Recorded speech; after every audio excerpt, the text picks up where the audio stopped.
Entonces, la tesis se enseña a partir de un S2. La transmisión analítica idealmente se hace a partir de un S1 con la perspectiva de producir el S2. Es así que yo entiendo que la posición de Lacan dando seminario es poniendo al auditorio como causa de deseo y él en posición de producir nuevos significantes. Muy bien. Ahora,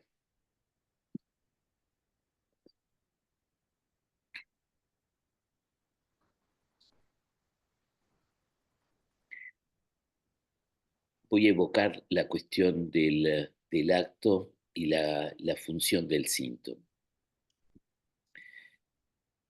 En la perspectiva de Lacan, en el momento en que elabora el acto analítico, se refiere al síntoma en tanto representante de una verdad. El punto es el siguiente: si se admite que la verdad no es toda y es siempre una media verdad, hay algo que tiene que asumir la función de hacerse cargo de la verdad faltante.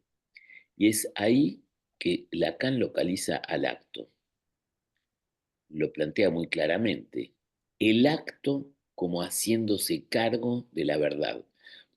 Es en la misma perspectiva que planteaba al acto como haciéndose cargo de la garantía. No Ujú. quiere decir de que no existe ninguna garantía.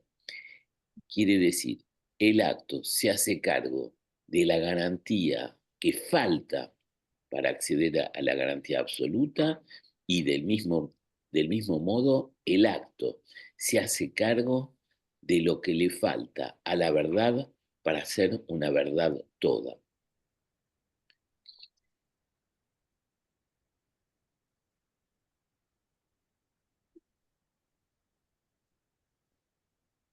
Ahora bien, en este seminario, la cuestión que Lacan también pone en juego es la, la cuestión, como yo decía, del síntoma y la puesta en acto del síntoma en la neurosis. Es decir, se sirve Lacan para articular la libido freudiana y el inconsciente en términos de deseo y de goce, y articula de este modo inconsciente y pulsión. Como ustedes bien saben, Freud comenzó con el inconsciente y percibió que hacía falta agregar un término suplementario para indicar la relación del sujeto con el inconsciente, y que es el término que Lacan lo transformó en concepto fundamental, que es la pulsión.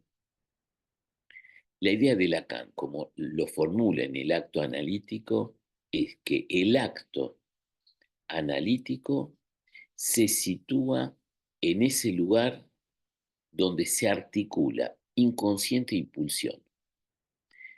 Es en la medida en que la pulsión no se interpreta, pero está funcionando. Del inconsciente no todo se puede decir, pero se conecta a la pulsión.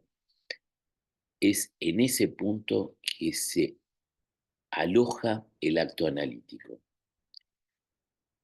Es decir, de lo que se intenta dar cuenta es que está el discurso del inconsciente, los significantes del inconsciente del sujeto, y al mismo tiempo están los objetos de goce del sujeto.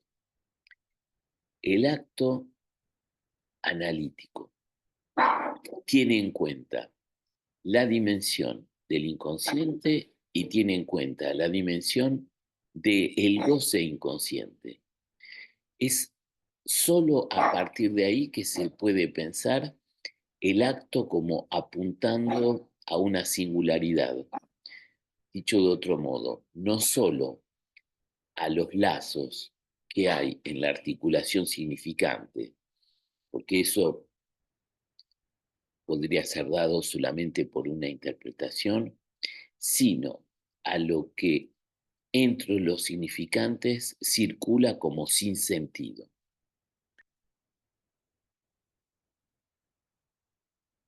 En ese sentido, hay que tener en cuenta que el acto analítico tiene en cuenta la dimensión del sinsentido que puede existir en, entre lo que es la falta de sentido en los significantes inconscientes. No todo es posible a esa falta de sentido transformarla en sentido, sino que hay un sinsentido que está en juego. Y entonces el acto, eh, podemos decirlo así, el acto analítico redobla el corte que engendra al sujeto como dividido. ¿Por qué el acto analítico introduce la dimensión de algo nuevo? Introduce algo nuevo porque es un nuevo corte. Hay un corte primero, que es el que funda la existencia de un sujeto en tanto dividido, y el acto es una nueva operación que hace surgir un nuevo estado del sujeto en relación al significante. Eso es lo que permite decir que el sujeto no es igual antes o después. Es ahí donde aparece la necesaria distinción entre acto, pasaje al acto y actina. El pasaje al acto es también una discontinuidad, es también una salida de lo simbólico, salvo que no produce un nuevo estado del sujeto. El sujeto, en relación a los significantes, es el mismo antes y después del pasaje al acto. Es muy frecuente que si se interroga a alguien que realizó un pasaje al acto, que sea un pasaje al acto sobre sí mismo o un pasaje al acto sobre otro, cuando se lo interroga, el sujeto va a utilizar los mismos significantes que precedieron al pasaje al acto. Incluso dice, no sabe dar cuenta, dando un paso más, de la razón de su pasaje al acto. En cambio, en el acto hay una salida del sujeto, pero hay una transformación. Luego del acto, cuando se dice que el sujeto no es el mismo, quiere decir que cambia la relación con el discurso. Hay otra relación con el significante que desplaza al sujeto en el discurso. Y en cuanto al acting out, también es salida de lo simbólico, pero una salida que es reversible. El sujeto sale de lo simbólico de modo transitorio, pero la interpretación lo hace volver a la cadena significante como estaba antes. En ese sentido, en el acting out tampoco hay transformación del sujeto. Hay únicamente entonces transformación del sujeto en el acto. Es eso lo que lo distingue del acting out y del pasaje al acto. Ahora bien, cuando yo decía que no se puede predicar el acto, no se puede calcular, es que si seguimos la lógica de este razonamiento, no se puede anticipar si un acto es un acto o un pasaje al acto. Los dos parten en la misma dirección, los dos salen de lo simbólico. Lo único que permite asegurar que hubo un acto es la transformación después. Por eso Lacan, en el discurso a la Escuela Freudiana de París, que fue publicado en los otros escritos, en ese discurso, que también es de la misma época que el seminario del acto analítico, porque fue entre el 67 y el 69. En el 69 salió publicado el discurso a la escuela freudiana, la definición que da, es decir, el acto depende de lo que viene después. Lo que dice en francés es dépend de ses suites. La suite es algo que continúa, como en matemáticas. Una serie matemática se llama una suite matemática en francés. Entonces, depende de lo que viene, quiere decir que es únicamente a partir de los efectos que uno puede decir de que hubo un acto, lo cual también permite de entender por qué Lacan se refirió al, al acto en referencia a, al atravesamiento de un río por parte de Julio César. El río, aparentemente, yo no lo vi, pero la gente que va al lugar históricamente es un pequeño riachuelo no muy difícil de atravesar. No es esa la cuestión. La cuestión para Julio César es que estar de un lado o del otro del río era pasar de una legislación a otra, es entrar en un terreno donde cambia la legislación y asume eso, asume el acto de pasar a que algo cambie a nivel de lo simbólico. En ese sentido, es un acto porque hay una decisión de franquear un obstáculo, donde lo importante no es el obstáculo en sí, sino aquello a lo cual el sujeto va a deber confrontarse como consecuencia de ese atravesamiento. Por eso Lacan dice que el acto es analítico, a diferencia de otro acto, el acto es analítico si hace surgir un nuevo estado del sujeto en relación al significante. Y es ahí donde aparece muy claro la idea que el acto se conecta con el objeto A. Cuando Lacan dice que el analista se produce en un análisis, como producto de un análisis, quiere decir de que está lo que yo decía antes, toda la dimensión que prepara a la producción de un analista. Todo lo que lo prepara son la, las producciones significantes. Las producciones significantes son los que van a encuadrar la, la conclusión por el acto final, que es de instalarse como analista, en el sentido no de encontrar una instalación en la vida social, sino instalarse en ese lugar.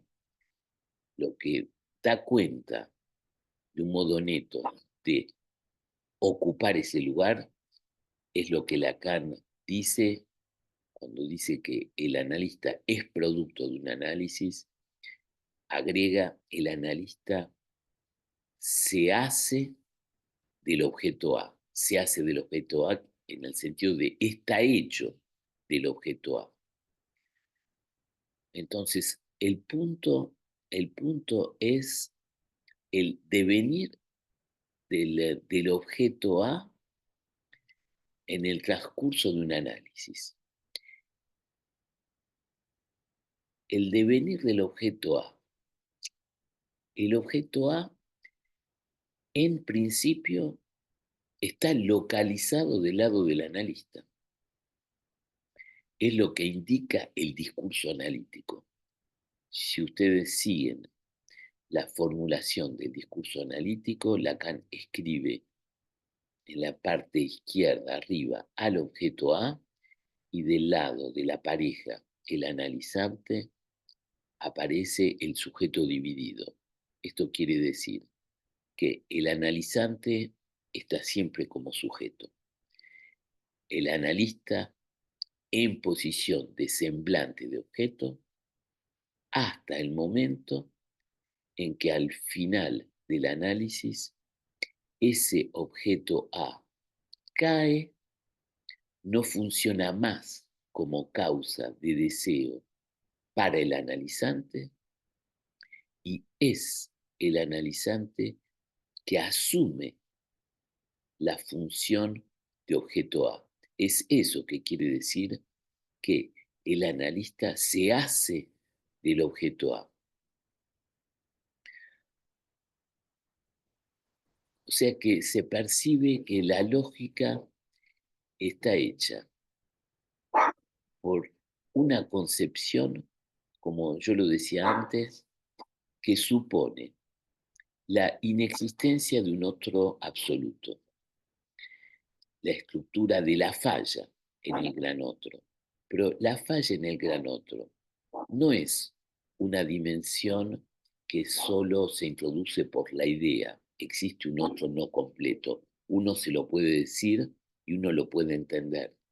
Y luego, en la vida de todos los días, uno hace funcionar su vida y la de los otros de modo tal que existe un otro que sea un otro sin falla. La idea del acto y la relación que cada uno pueda poder tener con el acto es la consecuencia de haber percibido esta falla en el otro, las consecuencias que ello tiene y el hecho de saber que es algo definitivo, que no existe un otro porque hay una carencia en un momento dado, sino porque el otro no existe, de estructura.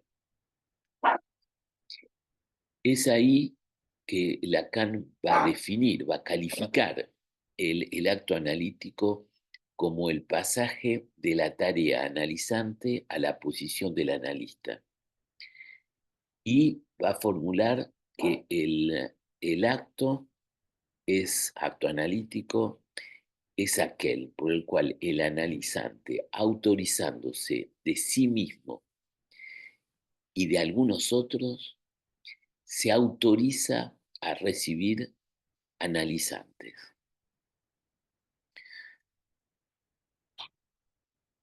Ahora bien, me voy a referir al deseo del analista. El analista en el análisis interpreta los impases de deseo del analizante. Ahora bien, el deseo del analista es el único deseo que no se interpreta. Uno puede interpretar cuando hay fracaso en el deseo del analista. ¿Cuál es el fracaso del deseo del analista? Por ejemplo, la angustia. Es muy frecuente, sobre todo en cuestiones de autorización, no es fácil encontrar el momento justo para autorizarse. Hay algunos analistas que se autorizan prematuramente, como yo decía, hay otros que no se autorizan nunca. Es la relación de cada uno con la autorización. Ahora bien, para aquellos que se autorizan, y esto también se percibe frecuentemente en los controles, existen momentos en los que un analista se angustia. La angustia del analista es el signo que el analista se transformó en sujeto. Vuelve al lugar del sujeto dividido y coloca al analizante en posición de objeto A. Es decir, hay una inversión de la posición analítica cada vez que aparece la angustia del analista. Entonces, eso sí es a interpretar, porque es algo del deseo del analista que aparece de un modo sintomático. La angustia del analista es síntoma del analista. Ahora bien, si no hay angustia en el analista, el deseo del analista no se interpreta. No se puede interpretar el deseo del analista. ¿Por qué? Porque el deseo del analista tiene la particularidad de ser un deseo sin sujeto. En el análisis hay un solo sujeto, es el analizante. Y cuando uno se refiere al deseo del analista, es un deseo que no parte de un sujeto, es lo que intentaba dar cuenta en el ejemplo clínico que di. En ese sentido, se puede postular que el deseo del analista tiene estructura de acto. Quiero decir con esto que si el analista se sostiene en el deseo del analista, pues se puede autorizar en otras cosas. Hay analistas que se sostienen en una posición histérica. El discurso histérico puede convenir a una relación de dos en el cual, por ejemplo, el analista se limita a hacer preguntas. Hacer preguntas conviene perfectamente a una posición histérica. El analista sostenido en el deseo del analista no se puede sostener únicamente en hacer preguntas.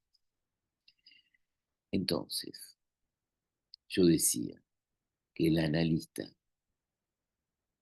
si no es sujeto, su deseo, el deseo del analista, tiene una estructura de acto y por lo tanto, todo lo que el analista hace en la cura es acto. No hay que pensar el acto del analista como un momento donde el analista hizo un acto en la cura. Es homogéneo. Si el analista no es sujeto, es acto.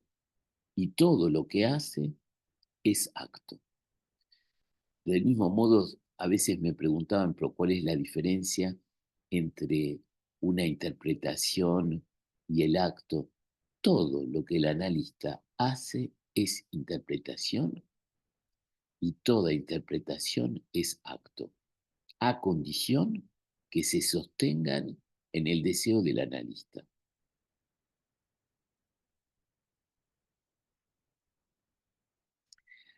Entonces, lo que hay que notar, yo lo que indiqué es que lo importante es lo que Lacan dice, depende de lo que viene después, es que un franqueamiento, una mutación, una transformación, inclusive Lacan llega hasta decir que en un análisis hay una metamorfosis.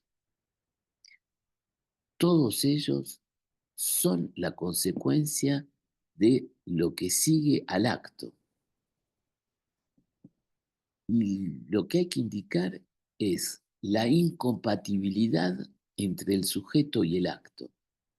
En el momento del acto, yo decía, no hay sujeto, Lacan va inclusive de un modo más fuerte cuando dice hay abolición del sujeto en el acto. Es decir, la posición es una posición radical, que es la posición de no pensar, y esto lo lleva a Lacan al punto de considerar que el analista en realidad son dos. Aquel que ocupa el lugar del analista y aquel que piensa el psicoanálisis. Piensa el psicoanálisis no como teoría, que piensa el análisis de un caso. Esto quiere decir que en el momento en que opera, retomemos el término, en el momento que opera no piensa. Y contrariamente al cogito cartesiano, que ahí donde se piensa se es, la idea de Lacan es justamente la contraria. Donde no se piensa se es. Y ahí donde uno está pensando no se es. Quiere decir que el analista piensa en su caso, en el caso de un paciente, fuera del contexto del análisis, pero mientras ocupa el lugar del analista, no piensa.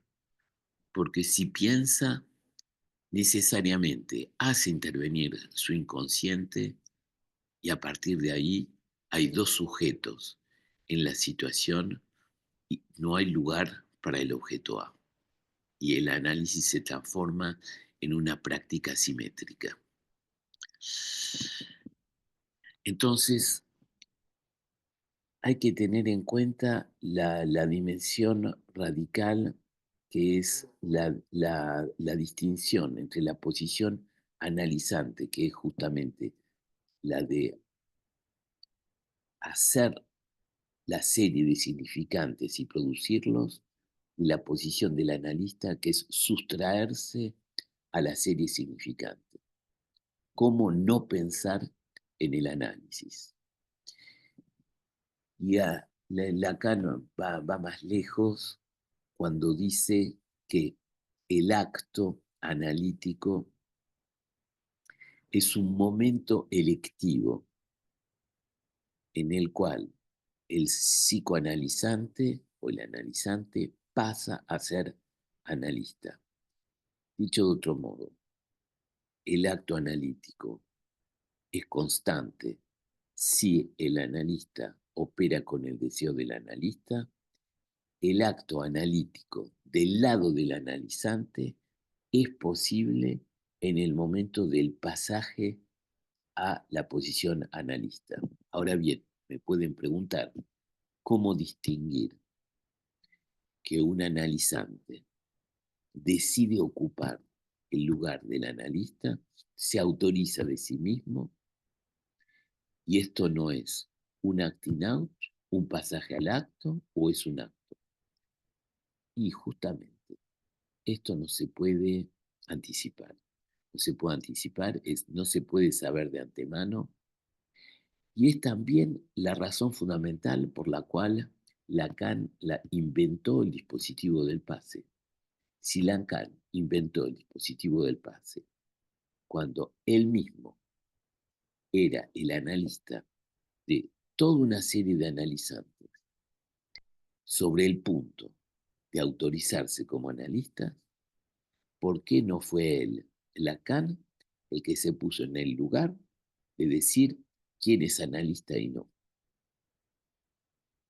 Justamente porque de lo que se trata es que el analista puede haber una idea, pero no puede tener la garantía de saber si el acto que de alguien autorizándose a ocupar el lugar del analista es en realidad un acto o de lo que se trata es de un pasaje al acto, es una anticipación en ese sentido, un pasaje al acto que eh, anticipa el momento de la conclusión o una salida prematura que en el mejor de los casos implica un retorno al análisis para producir una salida en el momento oportuno.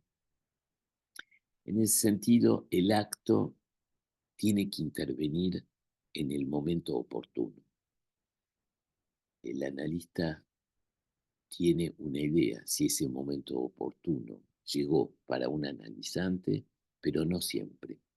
Y hay casos en los cuales es cierto, una autorización como analista puede ser ligada a un acting out o a un pasaje al acto. Lo que hay que tener en cuenta, lo que está en juego, es que lo que asegura la posición del analista, tal como lo vine diciendo hasta acá, si de lo que se trata es de extraerse de la cadena significante, lógicamente con lo que Lacan plantea es que lo que asegura la posición del analista es el objeto A. El analista hecho del objeto A y a partir de ahí se puede colocar en la posición de asegurarse, de asegurar como objeto A para otro sujeto, es decir, hacerse causa de deseo para otro sujeto. Hacerse causa de deseo es ocupar el lugar del objeto A para el otro.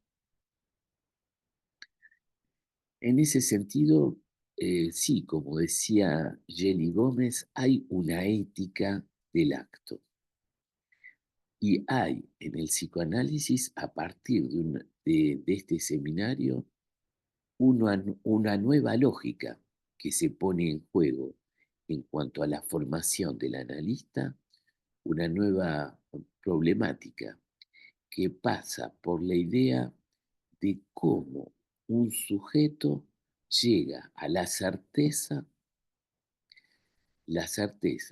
de la conclusión de su análisis y la certeza de la autorización.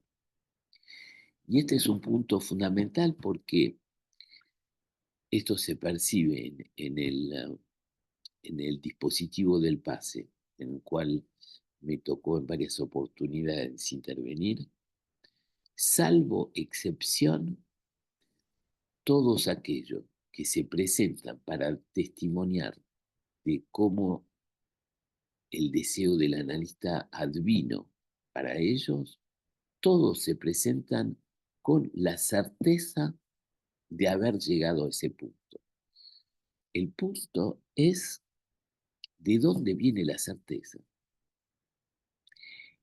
Y es cierto que hay certezas que vienen de haber accedido a un saber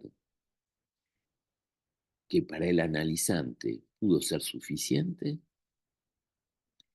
Hay certezas que vienen de los afectos, es decir, una transformación del afecto, desaparición de la angustia y un afecto de satisfacción, pero no es suficiente.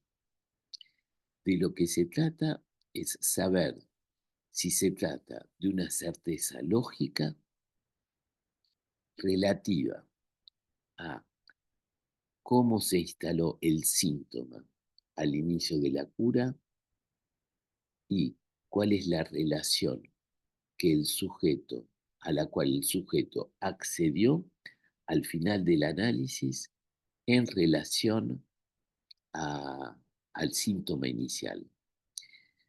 En ese sentido, uno, la lógica de Lacan, a partir del seminario analítico, el acto analítico, sería una lógica según la cual un análisis comienza por la indeterminación del sujeto y la conclusión del análisis es por la certeza del acto.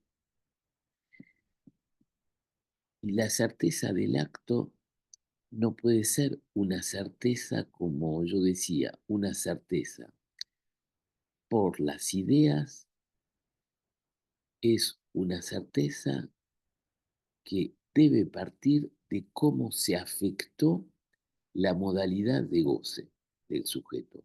Por eso Lacan insiste al final de su enseñanza que de lo que se trata es de qué cambió en el saber hacer con el síntoma. El saber hacer con el síntoma es la modificación en cuanto a la modalidad de goce del sujeto. En ese sentido, la cuestión fundamental, más el análisis avanza, más deviene crucial, la cuestión no es tanto la pertenencia o no a una estructura clínica, sino la relación al acto, a cuáles son eh, los afectos, sobre qué afectos se sostiene el sujeto para determinar que accedió a una certeza del acto. Y yo creo que en ese sentido la, la evaluación fundamental sobre los efectos del acto se traducen en el modo en el cual se inscribe el sujeto en relación a lo real. Aquí vuelvo a la cuestión de, de la inscripción, de lo que se escribe, como los ejemplos que yo había evocado antes, del acta de nacimiento, del acta del escribano, en francés es el acte, no, el acta notarial es del escribano en castellano. Eh, Ambos suponen la inscripción de algo nuevo. Y para el analista yo considero que se trata de lo mismo. Algo se, algo se inscribe en el inconsciente del sujeto que hace que radicalmente las cosas no sean como antes. Ahora bien, para volver al procedimiento del pase, es cierto que todo, como yo decía, todos aquellos que se presentan como una certeza. El punto más complicado es la demostración de la certeza, porque está la certeza es siempre subjetiva. De hecho, Lacan no dice lo contrario, cuando dice uno lo sabe. Cuando Lacan dice uno lo sabe, quiere decir de que el otro no lo sabe. La certeza es propia de uno. Uno tiene esa certeza. Ahora bien, uno puede creer en la certeza del otro. Puede decir, si tú lo dices, es verdad. No. Ahora, si Lacan plantea la exigencia del dispositivo del pase, es porque plantea una exigencia de demostración. Demuéstrame tu certeza.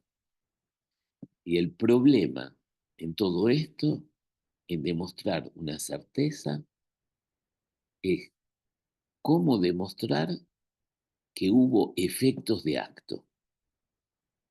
Y para eso necesariamente hay que desplegar la lógica de antes, la lógica después y intentar demostrar que esto es un efecto del análisis. Porque uno puede decir, yo antes era así y ahora soy asá. Muy bien, lo acepto. Tú me dices que así era antes, así es ahora. Pero ¿cómo probar que la inscripción inconsciente, porque si el sujeto es radicalmente nuevo, quiere decir de que hubo algo que se inscribió en el inconsciente de modo tal que no hay vuelta atrás? ¿Cómo demostrar que la inscripción en el inconsciente es efecto de la operación analítica? Es eso, la cuestión que está en juego en la demostración de la certeza del acto. Y eso depende del modo en el cual un sujeto se apropia los significantes de su historia, se apropia los significantes de su análisis y cómo se desplegaron y logra transmitirlos.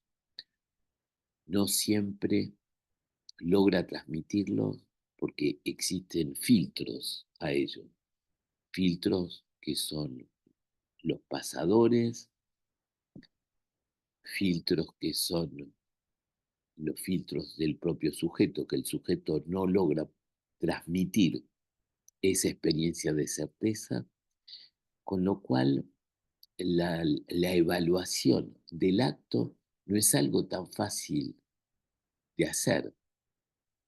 A veces es visible, en ciertos casos, la dimensión de autorización del analista con el acting out por la emergencia de la angustia.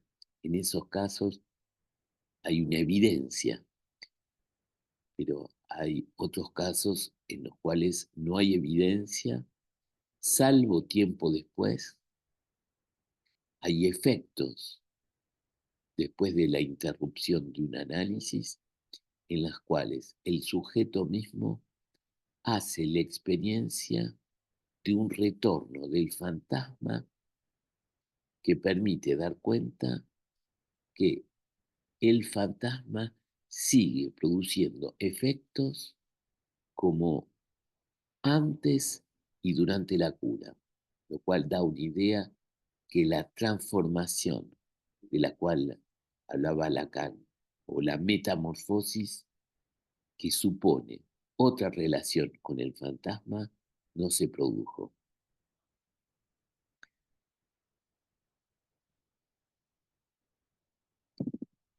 Para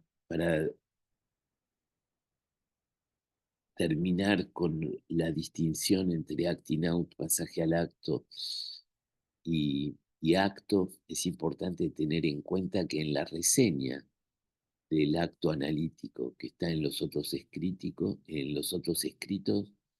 Lacan se refiere al pasaje al acto diciendo que interviene en contrasentido. La cuestión de contrasentido hay que entenderla en modo doble. Está el sentido en lo que es entenderse. Te entiendo, lo que me estás diciendo tiene un sentido, lo que tú me dices. Pero la palabra sentido también indica una dirección. Cuando Lacan dice en contrasentido, fundamentalmente lo que está indicando es una dirección. ¿Cuál es el contrasentido? Digamos, la contradirección. Es que Lacan traza una perspectiva según la cual la dirección de un análisis es de ir hacia el máximo de simbolización posible para extraerse del goce inicial, y el contrasentido que se produce en el pasaje al acto es un retorno en la otra dirección en la cual el sujeto, en vez de seguir el camino de lo simbólico, se excluye en una realización de goce. El pasaje al acto es realización de goce. Es esa la otra diferencia fundamental con el acto. El acto no es realización de goce, es salida, pero al punto maximal de la dirección de sentido. Por eso hay el sentido, que es el sentido de lo simbólico, el contrasentido en la dimensión del pasaje al acto. Y en ese punto lo que hay que tener en cuenta es que esas distinciones aparecen también muy claras en el seminario La lógica del fantasma, en los cuales eh, lo que es necesario es distinguir el acting out en relación a la mostración de la verdad de un síntoma y el acto como una salida resolutiva en cuanto a una verdad, no en la búsqueda de una nueva verdad, sino con la conclusión de una verdad suficiente. Es suficiente con la verdad a la cual el sujeto accedió y a partir de ahí es posible tener una certeza. ¿Certeza de qué? No certeza de saber. El saber es siempre incompleto. Es una certeza en relación a la satisfacción producida por la experiencia analítica. Dicho de otro modo, el acto transforma al sujeto, el sujeto luego del acto es igual a sí mismo, en un cierto sentido. Y es interesante, yo lo he evocado en otras oportunidades, la relación del analista, una vez que terminó el análisis, la relación con el inconsciente. Es cierto que el inconsciente, luego del análisis, no desaparece. Uno tiene una relación con el inconsciente. Ahí donde el otro cayó, que hay destitución del otro, no hay destitución del inconsciente. El inconsciente sigue siendo el otro del sujeto. De hecho, a mí me ocurre, pero le ocurre a todos los analistas.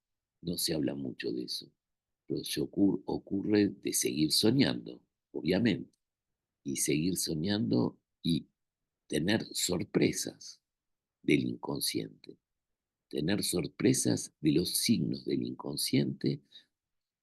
Lo que cambia fundamentalmente es la responsabilidad en cuanto, en cuanto al inconsciente, para decirlo de un modo mínimo. Mínimo, digamos, como se dice en América Latina, el mínimo sindical.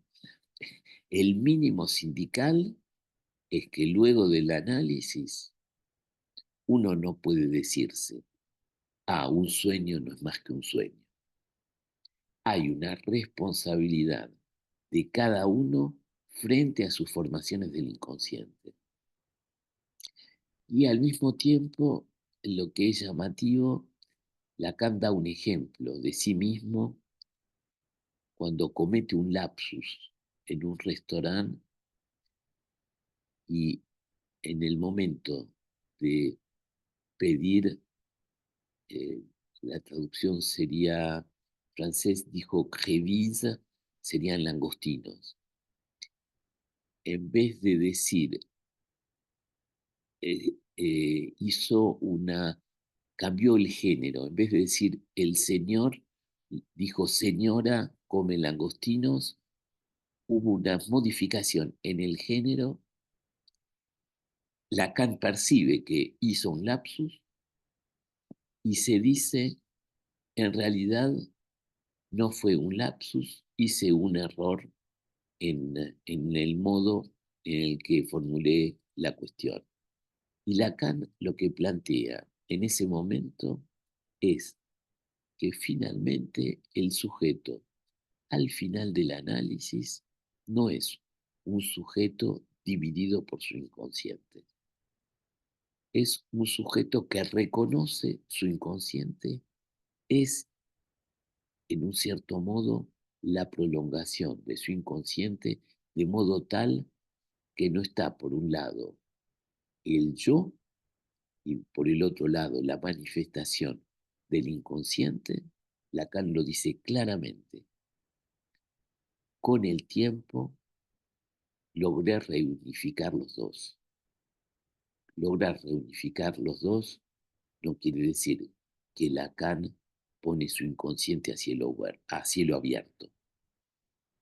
Lo que sí ocurre es que reconoce cada una de las formaciones del inconsciente, las reconoce como propias y no se siente dividido, eh, digamos, eh, entre, entre dos, no se siente tirado como, como dos caballos que tiran en direcciones opuestas, sino que hay, como él dice, una reunificación. El inconsciente sigue siendo el inconsciente, pero el sujeto se reconoce en su inconsciente. Y eso es lo que, digamos, condiciona la aptitud al acto. Un sujeto no dividido, como es el analista en su función, es únicamente a partir de ahí que crea las condiciones para ser un sujeto en acto. Un sujeto en acto es un modo de decir de que no es sujeto y por lo tanto su inconsciente no interfiere en la operación. Bueno, quizás podría decir algunas cosas más, pero eh, no me voy a quedar acá, voy a terminar con un punto que siempre me llamó la atención en Lacan, cuando decía, yo pienso con los pies. Pensar con los pies quiere decir estar en movimiento y no estar en el pensamiento. Cuanto más se está en el movimiento, más se está del lado del acto y menos se está en pensar cómo tiene que ser el acto. Bueno, ahora sí, me detengo.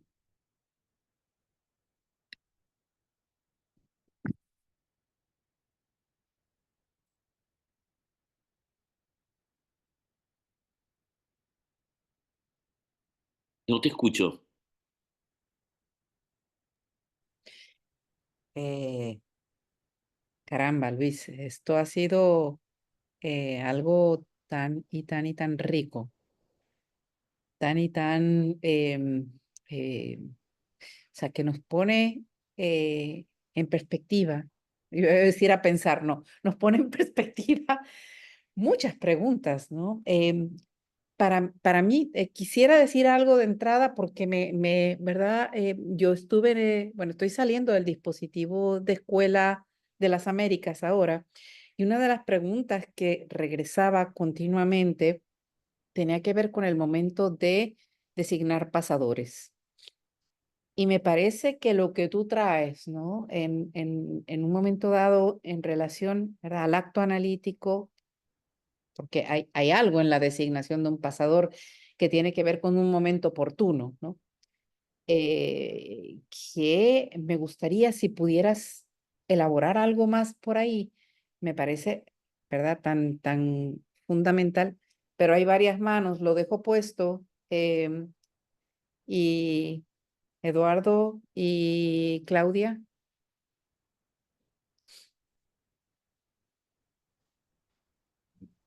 Bueno, Eduardo. otra vez, muchísimas gracias.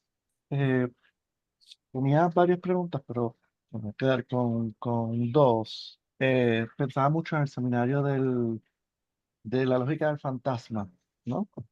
Eh, Sobre todo cuando plantea la diferencia entre el acting out, ¿verdad? El pasaje al acto, ¿verdad? Como que ahí sí se vuelve, ¿no? El sujeto como a su estructura previa, ¿no? No hay transformación del sujeto, etcétera. Eh, Y en ese seminario un poco Lacan toma como punto de partida la repetición, por eso mismo, porque él ve en la repetición esa lógica del sujeto, ¿no? Entre un significante y otro, y cómo vuelve y vuelve y vuelve sobre lo mismo.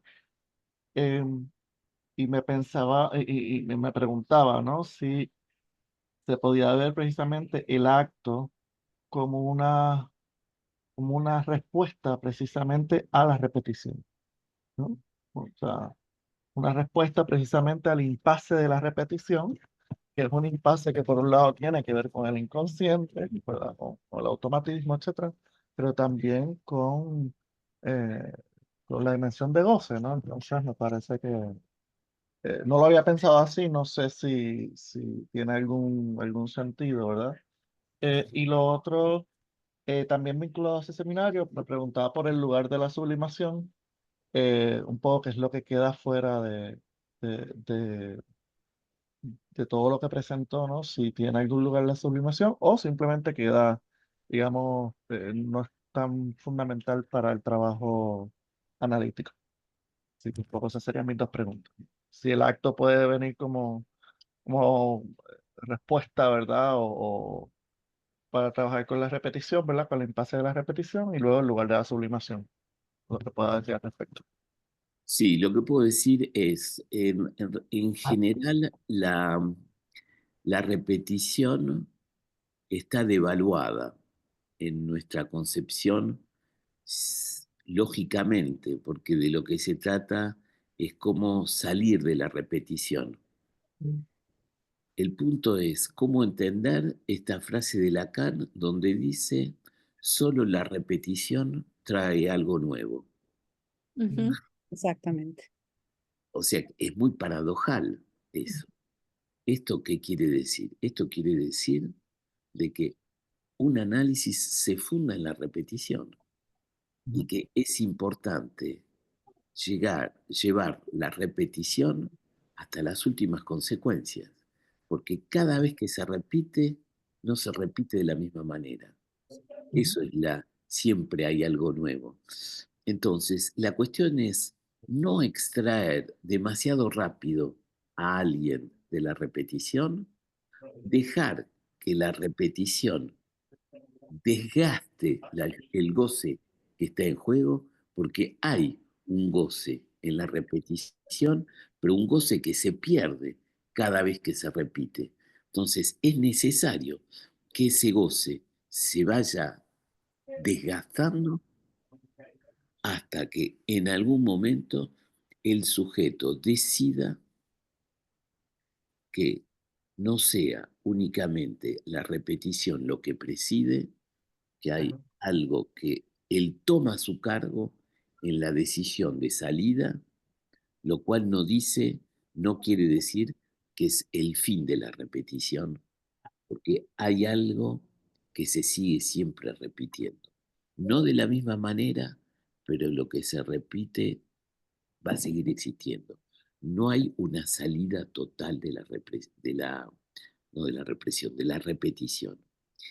En Ujú, relación a la sublimación, es cierto que es un punto de debate. Yo tengo la impresión que Lacan tiene en consideración la sublimación, pero no piensa el psicoanálisis únicamente en términos de sublimación.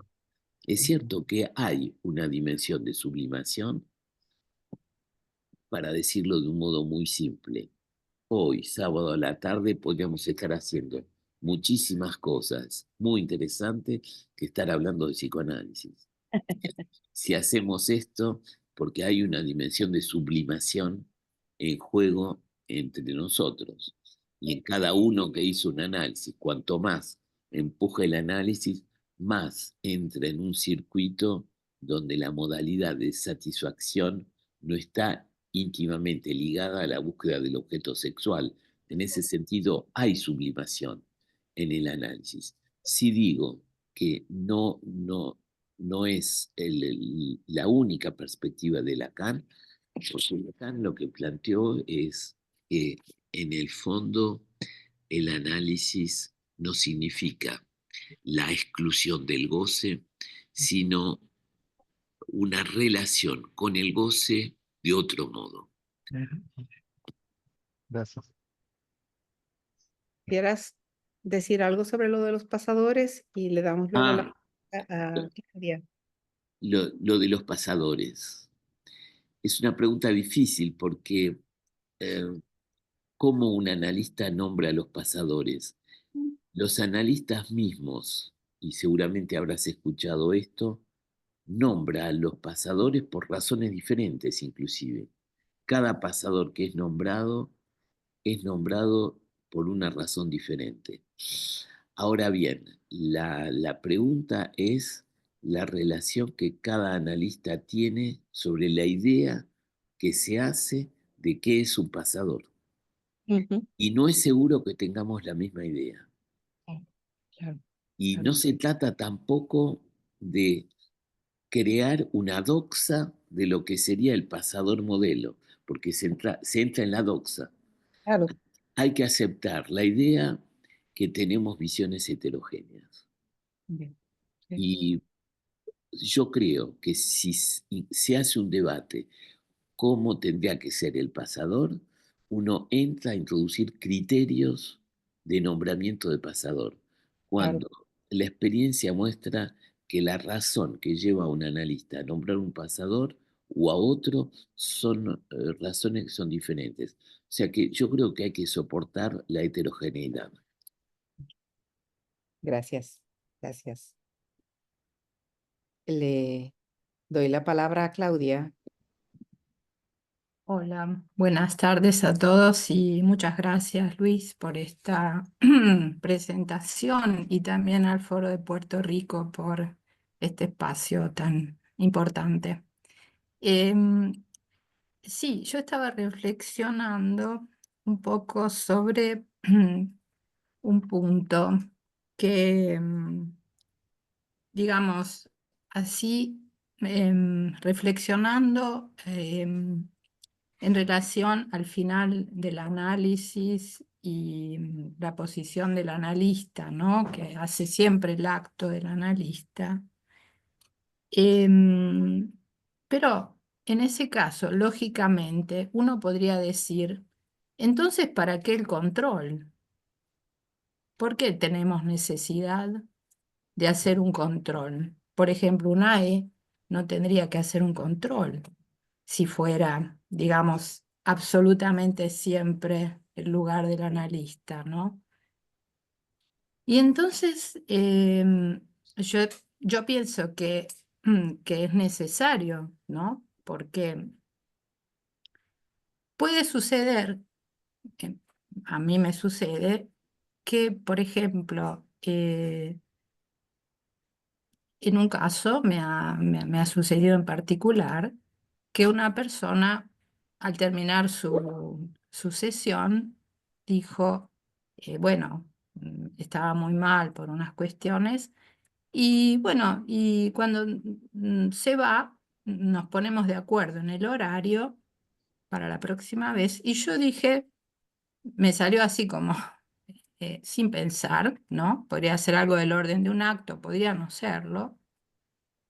eh, Me salió decir, bueno, nos vemos a esa hora, no hay problema, amo mi trabajo, ¿no? Entonces la persona se olvidó de anotar el turno, se rió, qué sé yo, porque tenía que ver con sus palabras. Y no vino la vez siguiente, una persona que está en análisis, ¿no? Y si no hubiera avisado. Entonces yo ahí enseguida pedí un control, ¿no? Porque pensé, por haber dicho eso que no tenía nada que ver con la sesión, probablemente distraje a la persona de su pensamiento y no anotó su sesión, pasó algo que no fue en dirección de ver en sus efectos algo positivo, ¿no? De poder continuar su análisis. Pero en el control yo recibí esta indicación. Una de las indicaciones fue: tu fantasma no es el fantasma del analizante. Tenés que ver a ver qué pasa cuando vuelve. Efectivamente, un efecto muy eficaz, digamos. Digamos, cuando la persona volvió, no solo pagó su sesión donde había faltado, sino que trajo toda una serie de cosas que no tenían nada que ver con la importancia que yo había dado a esa frase que me salió. Podía ser como un acting out, como podría ser no un acto del analista, pero a su vez funcionó, digamos, ¿no? Entonces, por eso digo que es importante también tener en cuenta que el control es necesario. igual, siempre.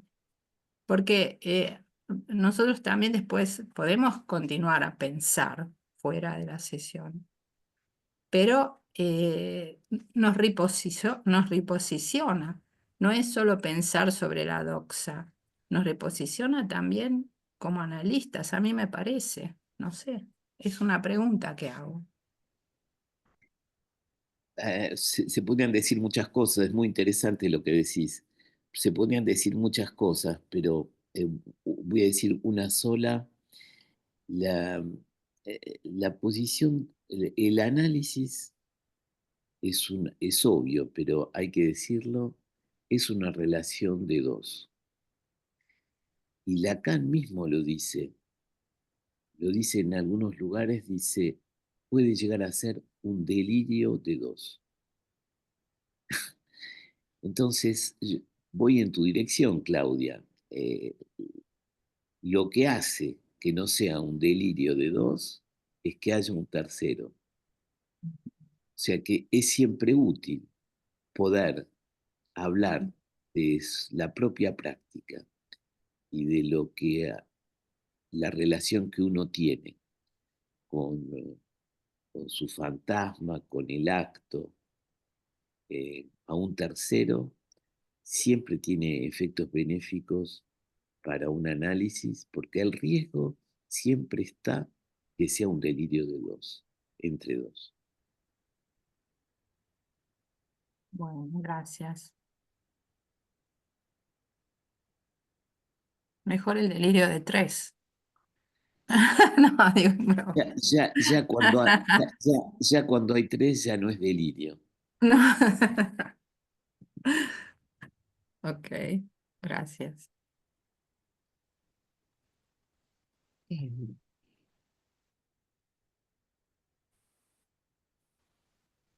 En lo que, no sé si viene más gente, yo quisiera, ¿verdad? Un poco volver sobre esto de los pasadores, pensando justamente en nuestra escuela y en el poco número de pasadores que hay. No sé, en verdad, bueno, cuando estaba yo en otro momento, hace 2 años, sé que había pocos en los distintos dispositivos, pero un poco ¿verdad? Está la pregunta también puesta ahí, ¿no? Si también hay algo, no para establecer un perfil, definitivamente, por supuesto que eso no es, ¿no? Pero sí pensar las coyunturas que hacen posible, ¿no? Que alguien haga un acto de designación, sin saber lo que puede pasar, pero de alguna manera sabiendo que va a haber consecuencias. Entonces, ¿verdad? Yo pienso que, por supuesto, está toda la pregunta por aquel que se aventura a la, a la demanda de pase, ¿verdad? Pero también ahí se juega un deseo particular de ese, ¿verdad? De ese que hace ese inicio de aventura. Está la pregunta por estos pasadores que entran ahí sin un poco bajo el efecto de sorpresa muchas veces, ¿no? De no saber qué pasó ahí. Y un poco, ¿verdad? Eso sí, ¿verdad? Por lo menos para la reflexión sobre lo que tú traes sobre el acto analítico, ¿no? ¿Qué hay allí, ¿no? Que permite que un analista haga esa designación, no de alguien en particular, ¿no? Y yo sé que puede ser a lo mejor pensando en los afectos, pensando en, ¿verdad? En eso que se ha podido mover, pero es una función central también para nuestra escuela. Es decir, cada uno tiene su idea de por qué nombró a los pasadores que nombró o por qué no nombró a los que podría haber nombrado. Es muy difícil hablar en un seminario así de estas Claro, cuestiones, inclusive sobre la cuestión numérica. ¿Por qué hay pocos? claro. Supone poner en juego toda una serie de cuestiones del funcionamiento de la escuela que es muy difícil disociar la cuestión de el poco número en relación a qué, en relación a qué uno dice poco o mucho. Por eso es un tema que es difícil hablar de este modo. La cuestión, ¿por qué nombra uno un pasador? Yo te voy a decir cuál es mi idea con los pasadores que yo he nombrado. Ujú. Yo intenté cuando nombré a alguien, porque finalmente cuando uno se refiere a esto se tiene que referir a la experiencia. Claro. Yo cuando nombré pasadores intenté seguir al máximo la letra de Lacan, lo que Lacan plantea. Cuando Lacan plantea el pasador es el pase. Cuando Lacan plantea el pasador es el pase, esto quiere decir, esto significa para mí dos cosas. Estar sobre el punto de acceder al deseo del analista, en el umbral de acceder a ese deseo, pero no completamente, Ujú. es decir, que no lo atravesó, él está ahí. Ese es un primer punto, o sea que está justo antes de realizar el acto, digámoslo así. Quiere decir de que uno tiene las coordenadas suficientes para hacer la apuesta, pues una apuesta en el fondo, para hacer la apuesta que tal puede hacerlo. Al mismo tiempo, yo lo que creo es que un pasador es alguien que tiene una conexión con la escuela, que tiene un deseo puesto en hacer la apuesta de la escuela analítica como la base de operaciones para el discurso analítico. O sea, que tiene que ser alguien que tenga una transferencia con la escuela. Creo que esos dos criterios son los criterios mayores para nombrar a alguien como pasador. Estar sobre el punto de la realización del acto Ujú. y en segundo lugar la cuestión de la transferencia a la escuela. Quizás hay otros que lo piensan de otro modo, pero sería interesante, yo también pienso, sería interesante evaluar cómo nuestra comunidad piensa Ujú. esa cuestión. Lo que, por otra parte, no me hago demasiadas ilusiones es, se puede hacer ese debate y después cada uno en la práctica sigue siendo lo mismo. Claro, sí. No, yo te agradezco mucho y verdad, porque me ha provocado, ¿no? Lo que has traído un poco y desde la experiencia también, ¿verdad? De la travesía en el dispositivo, un poco a no dejar fuera esta reflexión, que creo que es fundamental. De verdad te lo agradezco muchísimo. Lacan le dio un lugar fundamental a los pasadores, porque Lacan en la carta a los italianos, nota italiana, lo que dice son los pasadores que reconocen la marca del deseo del analista. Ujú. Esto quiere decir que el analista no es él el que reconoce la marca, algo se le escapa, no es tampoco un jurado, Ujú. sino un pasador, alguien lo suficientemente próximo en la experiencia de aquel que se plantea como candidato para decidir si reconozco que tal tiene la marca de un deseo del analista. En ese sentido, es primordial la cuestión del pasador. En eso comparto plenamente. Ya, muchas gracias.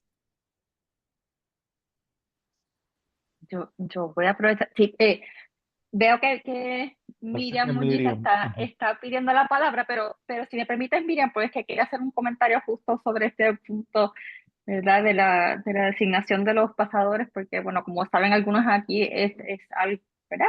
Es una inquietud que he traído en otros espacios de la zona, por ejemplo. eh, y me aclara mucho, ¿verdad? El que lo plantees, aun sabiendo que hay diversidad, porque por eso es que es una pregunta para mí, porque he escuchado diversidad de posturas con respecto a la importancia de que haya una transferencia a la escuela, ¿verdad? Porque mi pregunta específica ha sido, ¿verdad? Con respecto a la designación de pasadores que ni siquiera sean miembros de los foros, y sé que no tiene que ver con el ser miembro, ¿verdad? Y sé que eso no garantiza nada, pero ¿verdad? La respuesta que siempre he recibido de quienes apuestan ¿verdad? Por mayor apertura es, bueno, pues que eso a veces lo que permite es que la escucha sea más fresca, etcétera. Pero bueno, pues a mí me deja con la inquietud, ¿verdad? De sabiendo, ¿verdad? Lo que se juega, ¿verdad? En esa Mira, función del pasador, bueno, que sea alguien que por más que uno pueda estar escuchando que está en un punto de su análisis, ¿verdad? Particular, no tenga ni idea, ¿verdad? De lo que se trata el pase. Entonces, no sé si hay algo más que quieras comentarle, pero por lo pronto, pues lo que dices ya me orienta un poco con respecto a esa no, inquietud. no, te agradezco la pregunta porque va en la misma dirección de lo que plantea Yeli. Es una pregunta muy importante. Sobre esta cuestión, yo no estoy de acuerdo con algunos colegas. Yo tengo mi posición, escucho, porque sé que es un tema de debate, escucho lo que ellos piensan, pero tengo mi idea ya hecha, quizás voy a cambiar algún día, pero, pero mi idea se basa en lo siguiente. Lacan, cuando escribió la proposición del psicoanalista de la escuela, se refiere a la creación de un dispositivo en una escuela determinada. Quiere decir que uno hace el pase en una escuela. Por lo tanto, todos los que participan de ese dispositivo tienen que estar con una transferencia con esa escuela. Y Así en es. ese sentido, yo no entiendo cómo se puede nombrar a un pasador para el cual la escuela es algo ajeno. Correcto. Es decir, el criterio, la escucha fresca, completamente de acuerdo, pero eso es el punto clínico fundamental para nombrar a un pasador, condición necesaria pero no suficiente. Bueno, Condición necesaria quiere decir de que es obvio que para nombrar un pasador, porque está en el lugar de reconocer el deseo del analista en el candidato, como yo decía antes. Bien, pero Lacan dijo en una escuela determinada, no dijo en el mundo abierto. ¿Por qué crea una escuela? Una escuela es porque se crean límites de evaluación precisos de modo a hacer funcionar el dispositivo dentro de esos límites. Y el límite preciso es que lo que se tiene que exigir es que el pasador tenga una relación con la escuela. Yo nunca entendí, porque yo estuve confrontado a eso, a pasadores que se les cae en la cabeza la cuestión del nombramiento porque no tienen ni la menor idea de lo que es la escuela, ni dónde están parados, ni de qué se trata. Y Bien. esa persona no puede funcionar como pasador porque se siente mucho menos responsable de lo que va a suceder en ese discurso que otro que esté implicado en la escuela. Súper. Gracias. ¿No? ¿Qué piensan ustedes? Sí, No, yo bueno, estoy completamente de acuerdo yo contigo. también.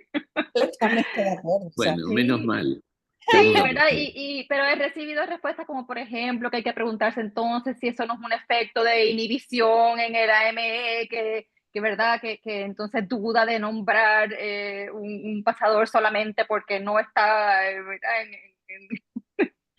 En la órbita de la escuela o de los foros. Y bueno, pues a mí me alegra mucho escuchar que hay otras posturas más afines con esas inquietudes, porque me parece algo muy delicado, no, ¿verdad? eso es algo fundamental. O sea, tiene que haber una relación con la escuela, en algún punto tiene que sostenerse, porque es un dispositivo de la escuela.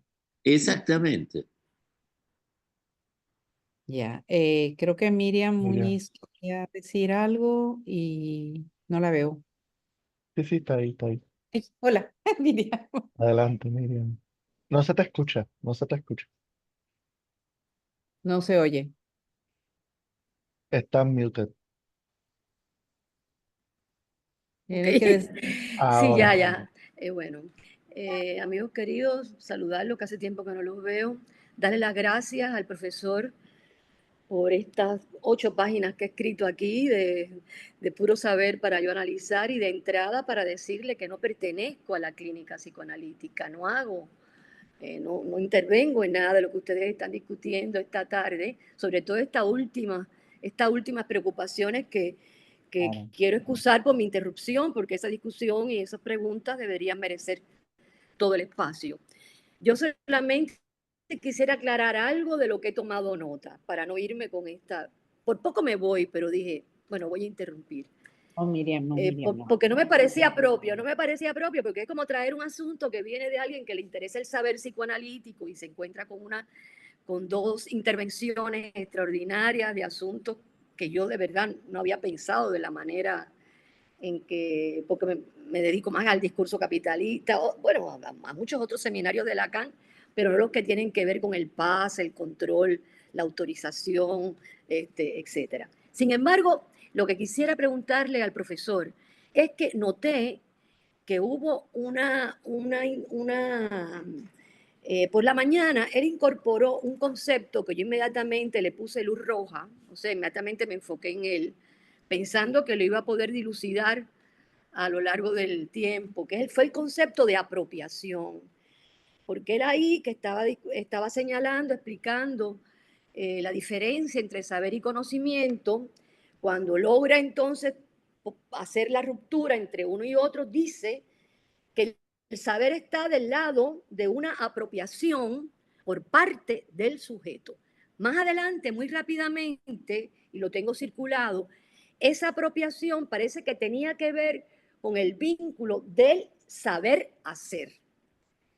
A lo largo de toda la intervención de la mañana, no llegué otra vez a registrar el concepto de apropiación y no me aclaré, no me llegué a aclarar muy bien de lo que se trataba, hasta por la tarde, que ya casi al final de la intervención del profesor, pues él volvió otra vez a usar el concepto de apropiación. Pero lo que no me quedó claro, y ahora relacionada con el acto y con el saber usar, que tiene que ver con el acto, el antes y el después. Parece que saber usar tiene que ver lo que queda, lo que se manifiesta en esa transformación que sufre a partir del acto o en el acto mismo.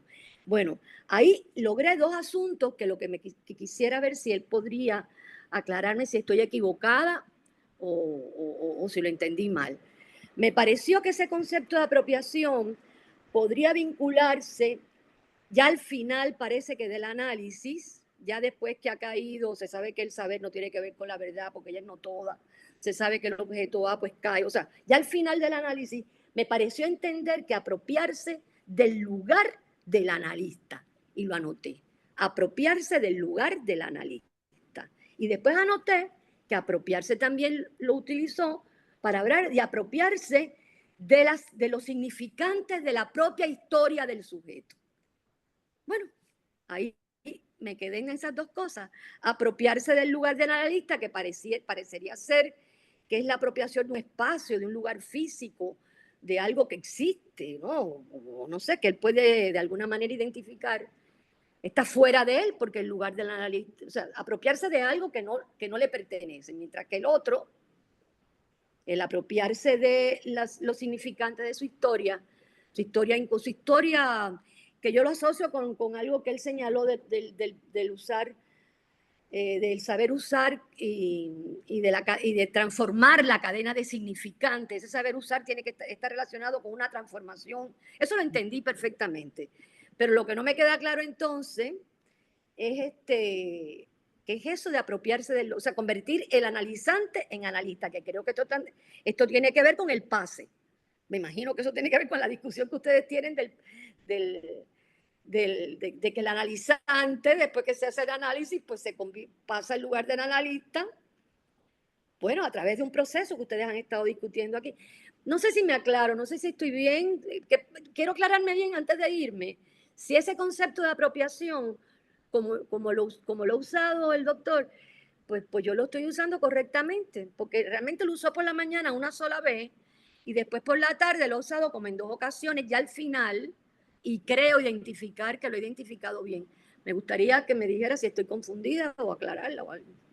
Disculpen, esto es no sé, ¿qué ustedes piensan? A mí me Mira, encanta hablar, gracias. a mí me encanta hablar con gente que no habla desde el punto de vista de la doxa, que puede interrogar las cuestiones de este modo, porque permite aclarar las cosas y darle una vuelta más a lo que parece que entendemos y nos ponemos de acuerdo cuando no entendemos bien sobre qué nos estamos poniendo de acuerdo. O sea que está muy bien interrogar la cuestión de la apropiación. Si lo tuviese que resumir en una frase, lo voy a resumir en una frase y después lo voy a desarrollar un poco. La apropiación significa encarnar, ponerlo en su propia carne. Lacan lo utiliza, de hecho, en francés, el término de encarnar. ¿Qué quiere decir esto? Que esto remite a lo que es la clínica analítica. Un analizante, un paciente, puede hablar de muchas cosas a partir de un discurso que él toma prestado del otro sin que se sienta implicado en lo que está diciendo. Yo tenía una paciente que empezaba todas las sesiones con un proverbio. Ese es el mejor ejemplo de lo que significa no apropiarse, porque el proverbio, ¿qué es? Es un uso del lenguaje de lo que figura por afuera de uno e intentar hablar sin asumir su propia palabra. Entonces, la apropiación es que la palabra venga del cuerpo, venga encarnada. Y a eso apunta un análisis, sin hablar del deseo del analista, del análisis en sí mismo, como finalidad, lo que está en juego, a lo que apunta es que alguien encarne su palabra, es decir, que no hable diciendo, esto mi mamá me lo decía, mi papá me lo decía, todo el mundo tiene ese disco en la cabeza. Pero muy bien, tienes ese disco, pero ¿tú qué dices? ¿Tú qué dices? Eso es lo que se busca en un análisis, que la palabra venga de uno y que uno finalmente asuma su propia palabra. Eso es el apropiarse. El apropiarse quiere decir que el lenguaje está fuera de uno, pero uno tiene que tomar del lenguaje lo que uno cree que es de uno y hacer un uso que venga de uno. Y es exactamente de lo que se trata en cuanto al deseo del analista. No es el deseo de cada uno, el deseo del analista. Es cómo uno encarna esa función. Porque para ocupar el deseo del analista hace falta un analista. Y el analista es una persona. O sea que hace falta uno que se levante y diga yo lo soy. Muy bien. Queda tiempo para una, son las y media. ¿Podemos coger otra pregunta de... ¿Sí? Karen tiene la mano levantada. Karen. Es que me quedé pensando acerca del retorno del fantasma. Me pregunto, cuando se habla, ¿verdad?, de lo que sigue al acto, se mencionó un franqueamiento, una transformación, una metamorfosis, que existe una relación diferente con el fantasma. Pero luego más adelante habló acerca del retorno del fantasma, que implica que esa otra relación con el fantasma no se produjo. Y luego habló del contrasentido y la contradirección. Mi pregunta sería, ¿qué condiciona el retorno del fantasma? O sea, es posible, ya es otra pregunta, ¿es posible que luego de haber un franqueamiento, una transformación, una metamorfosis, que siguen al acto,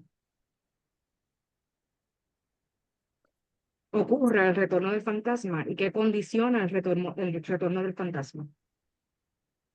La cuestión es la siguiente. El fantasma no desaparece, digamos. Están las fantasías, pero está lo que Lacan llama el fantasma fundamental. El fantasma fundamental no desaparece. Cuando se habla de un franqueamiento, es que el sujeto cambia la relación con el fantasma, completamente. Pero el fantasma sigue existiendo.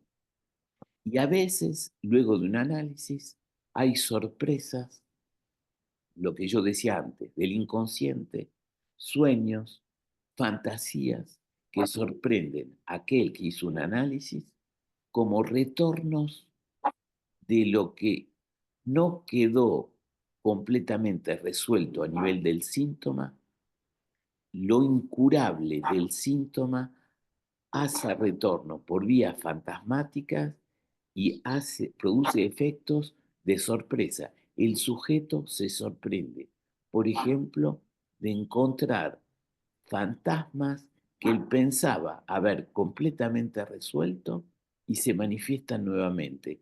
Eso no significa que tenga que volver a análisis. Pudo haber franqueamiento del fantasma y sin embargo que haya retornos del fantasma. Lo que sí cambia es la relación que uno tiene con ello, porque hay sujetos que piensan que por tener un fantasma tienen que realizarlo inmediatamente. Otros sujetos que dicen que tener un fantasma hay que dejarlo completamente de lado. O sea que hay diferentes modos de relacionarse con el fantasma. Es justamente de lo que voy a hablar en Fortaleza el próximo fin de semana. Es uso del fantasma y uso del síntoma. Muy bien. Bueno, ¿alguna otra pregunta, comentario?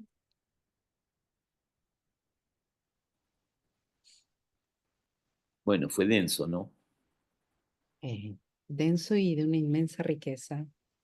Bueno, Te lo agradecemos muchísimo, Luis, de verdad, tu generosa y rigurosa contribución a nuestro trabajo, a los tiempos, ¿verdad? Es un foro que tiene, ¿verdad? La singularidad que se fundó, ¿verdad? Al inicio con unos cuantos, pero ha ido entrando gente joven.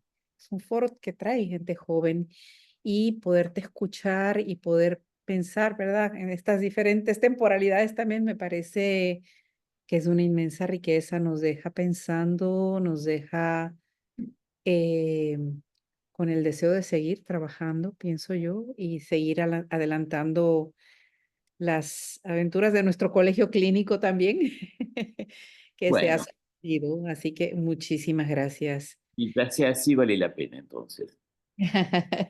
Y entonces, pues nada, esto queda grabado y ya hablaremos entonces para la posibilidad de publicarlo, si te parece bien. Sí, con gusto. Bueno, pues entonces muchísimas gracias, que estén todos bien y una buena temporada navideña. Igualmente, Muchísimas gracias. gracias. Muchísimas gracias, Luis. Día. Muchísimas gracias a todos Gracias a todos. y al Gracias. foro. Hasta Chao. pronto. ¿La grabación la vais a mandar o cómo es? Pues por ahora vamos a, ¿verdad? Primero hay que arreglarla, editarla un poco, Ajá, pero porque me gustaría tenerla. sí, yo no sé quién está hablando, perdón. Soy yo, Rosario. Rosario. Ok.